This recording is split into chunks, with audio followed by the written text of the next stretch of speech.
Kızım. Ne yapıyorsun bebeğim? Ne yapıyor bu yaramazlar? İyi kızım.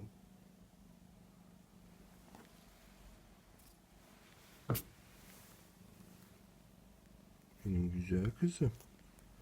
Bir tanecik kızım.